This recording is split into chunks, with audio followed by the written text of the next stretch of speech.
Oh, snap! Using the Snapseed app to edit photos like a boss. Presented by me, Tam Rutenber. This is a presentation for the 2021 SPARCC Educational Technology Conference, which is virtual and all online on August 6th, 2021.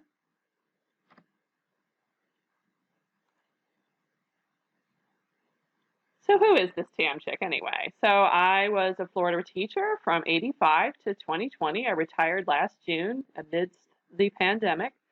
I'm certified secondary language arts and social studies and K-12 reading and ESOL. I got my master's of science in educational technology from Nova Southeastern University, and I worked mostly for Brevard Public Schools in Florida. My last 14 years there, from 2006 to 2020, was as a teacher technology integrator. My team of 8 served over 5,000 teachers and 72,000 students. Last year was interesting. I'm also a certified Google Education trainer, and I have been since 2013.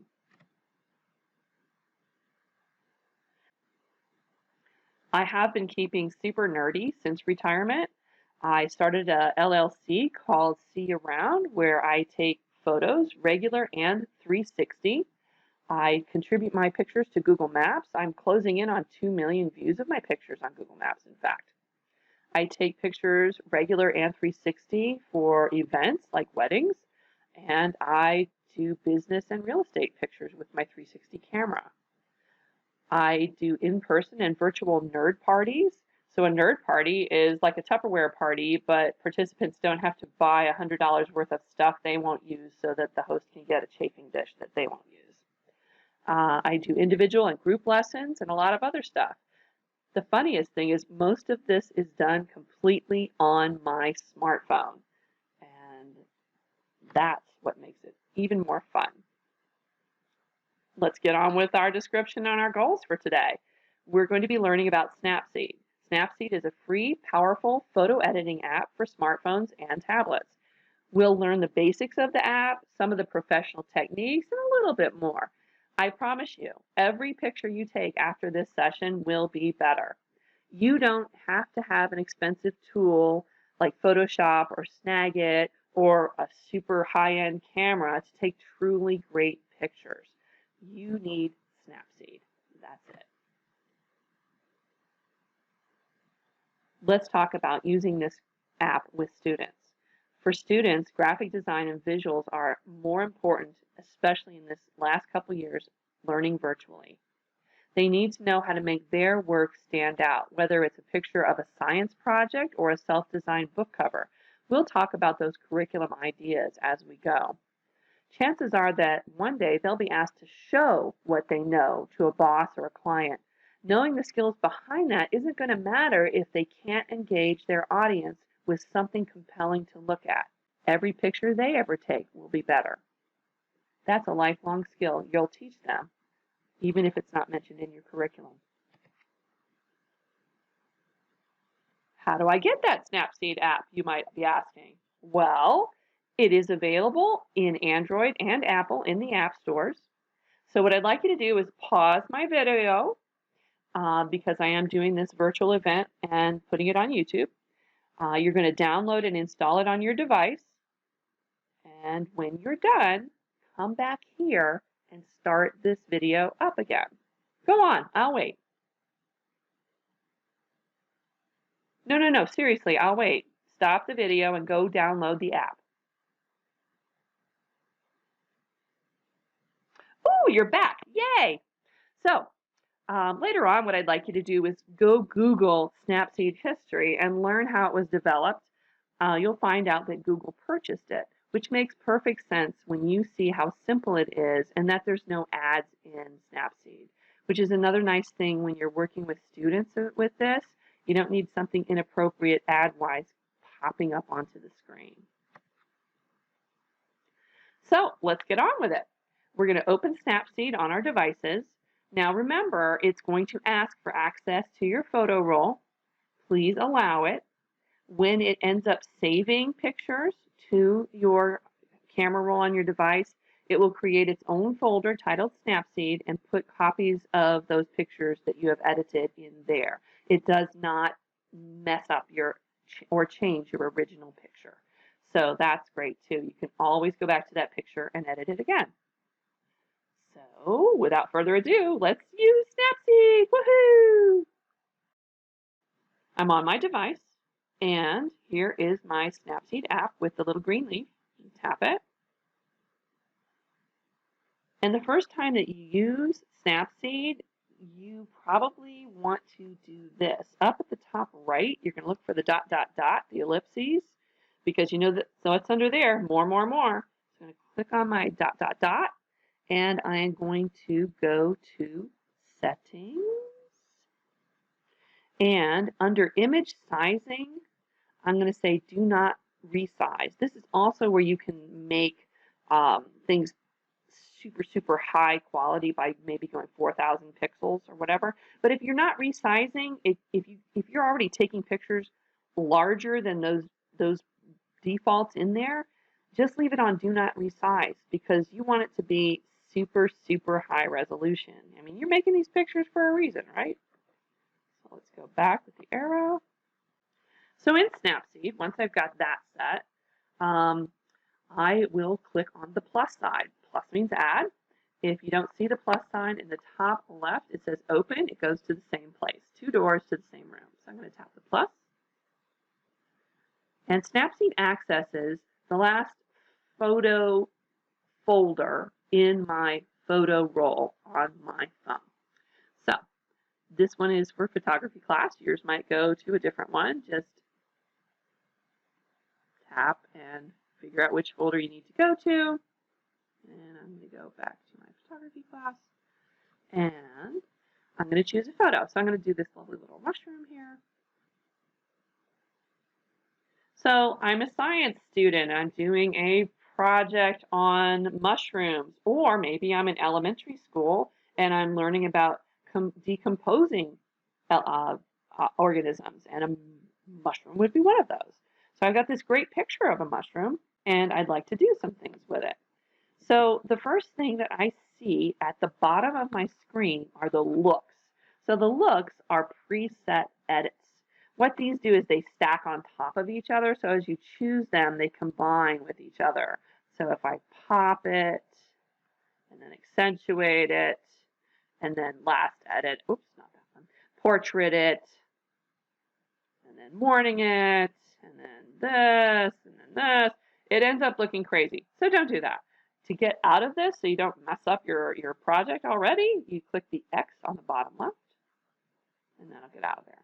I have to be honest with you, most of the time, if I do something very fast, I just click the pop, and that does what I need. And then to accept that, I click on the check mark on the bottom right.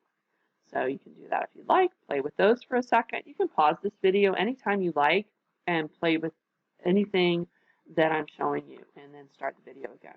Let's go back to current. I'm going to X out of that actually. So take time to check out a few of those.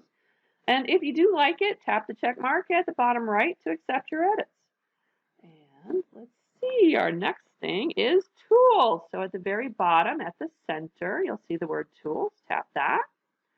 And all of these things are available inside of Snapseed.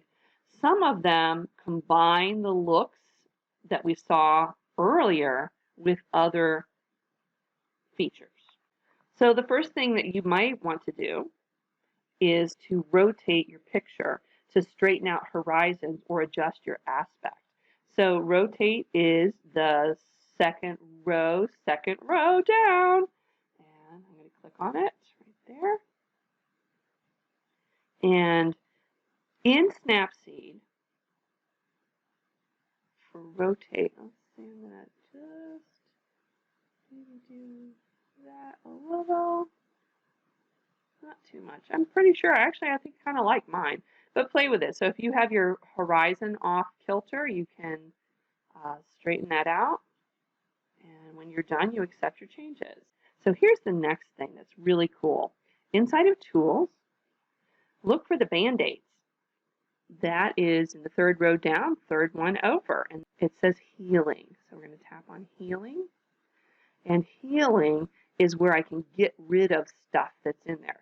So on this picture of the mushroom, near the top center, there's something that's purple or blue, and that's must be some kind of flower behind there. So I'm going to take my fingers and I'm going to pinch and then pull out.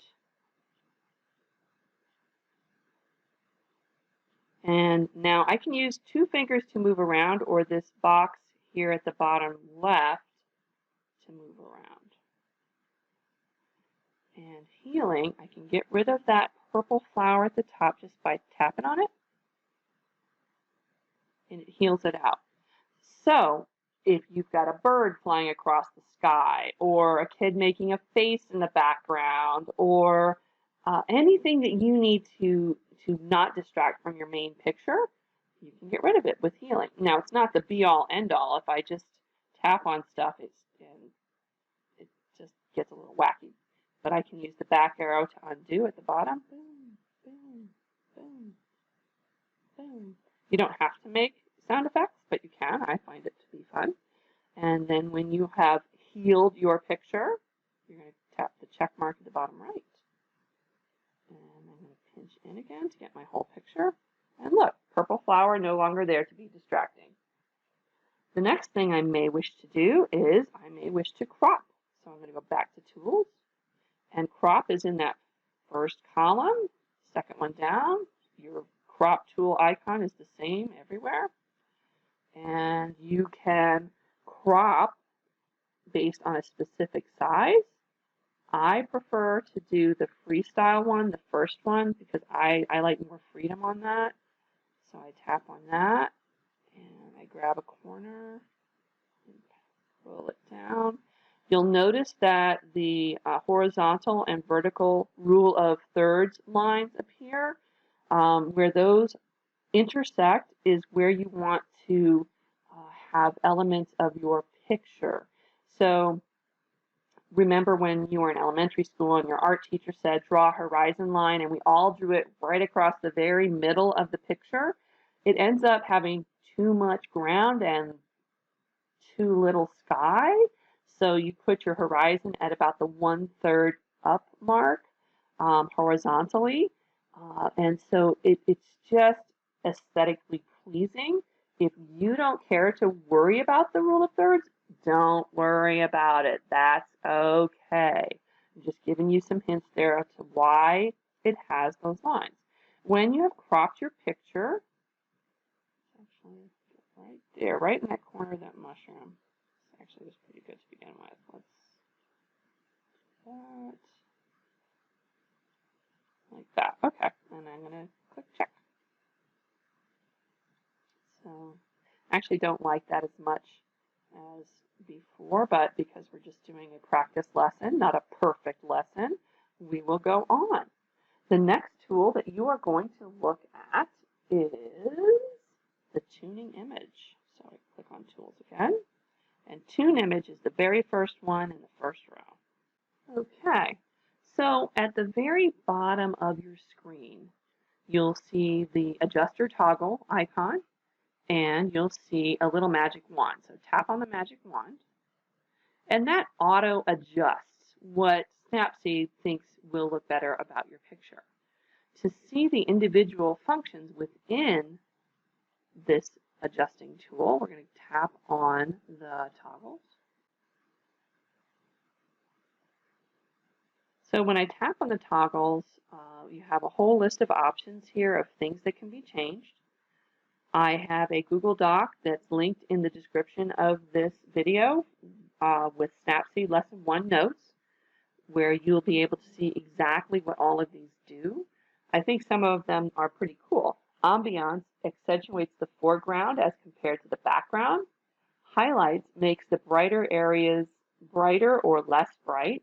And shadows makes the dark areas darker or less dark. So let's just go to shadows. I'm going to tap on it. And, oops, come on, Tam. You can do it.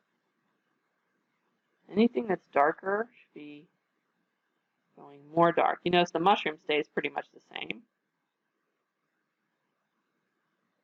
that those things that are already dark get darker. That's pretty cool. So I think that looks kind of neat. So I'm going to save that. Take some time to play with all of those settings. Once you have edited your picture the way you like it, accept your changes like I just did, and then we'll go on to the next thing. Feel free again to stop the video if you need to. So let's go back to Tools, and let's look at Detail. So it's the second one over. It lives next to Tune Image. It's the triangle. And what this does is it has two functions. If I tap on the bottom toggler, I can do structure or sharpening. Structure sharpens or decreases tiny lines and separates colors. Sharpening sharpens whatever is left over that you did with structure. So I'm going to, it's on structure at the top, I see that, and I can take my finger and hold it down and just go to the right or the left. So you'll notice we've got some line sharpening there, and we've got line blurring there. So I'm going to sharpen this just a little bit. Just a little bit.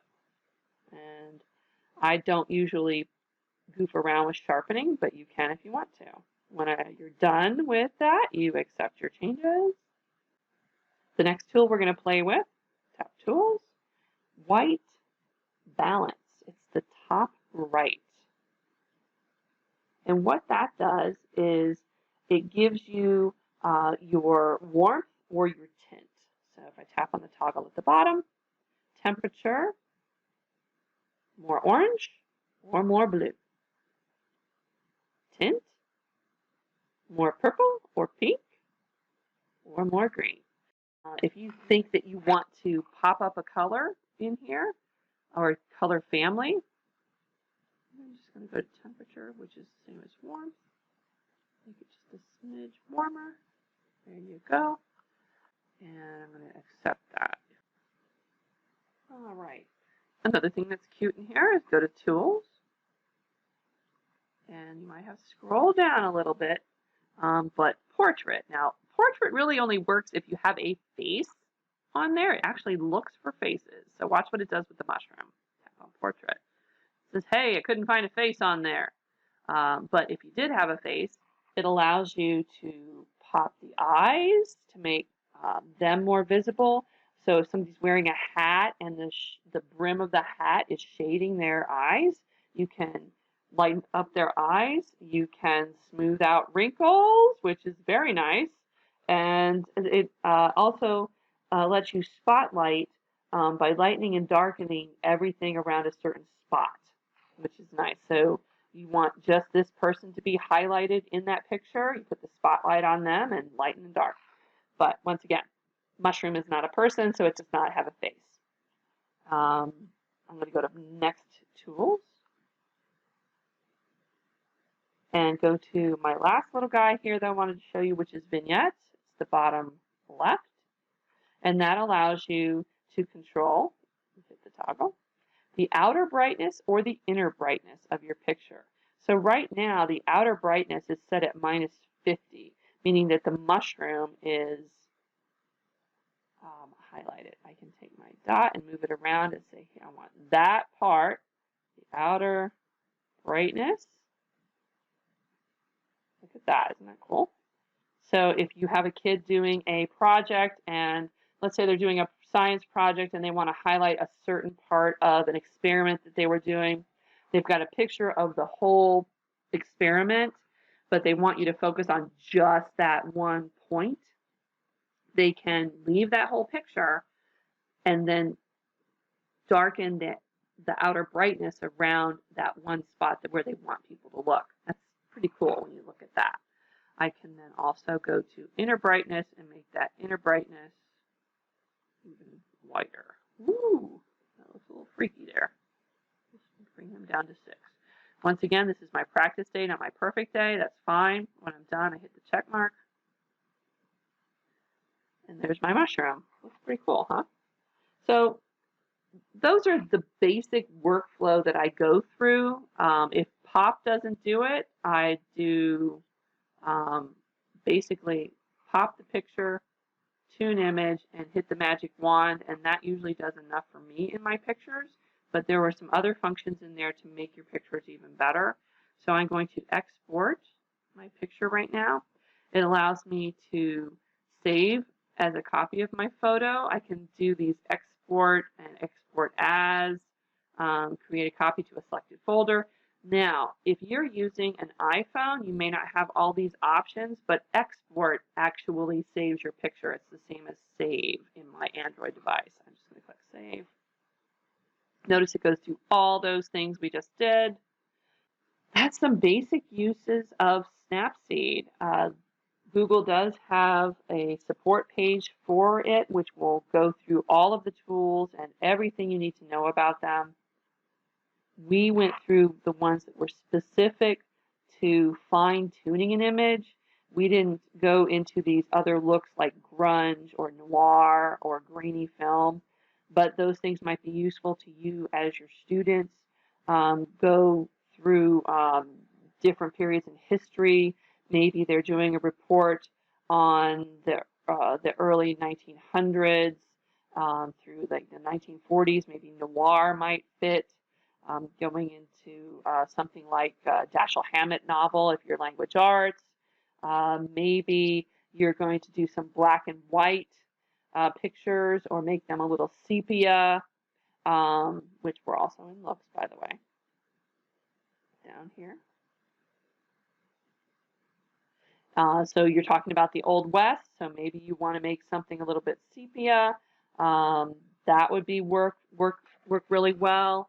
As far as any of these, just gosh, people play with them. You can add text, T for text down at the bottom left. Gives you the options of putting text on your pictures, double tapping on it to edit it, no problems. Another tool that I also like is frames. It gives you the option to put a frame around your whole picture. So I'm going to choose that frame there. And at the top, you'll see where it says frame width is -10. So I can change the frame width to be a little wider or less wide. And then when I save it, it looks cool. So great photo editing app. There's a lot more function in it. This is just a basic lesson of some of the specific tools you would use. I hope that you gained something from our session today. Using Snapseed app to edit photos like a boss. I hope that you will take some time to practice and teach this to other people. Once again, there is a link in the video description to my documentation for this basic lesson, and I hope you have a great time at the rest of your virtual conference.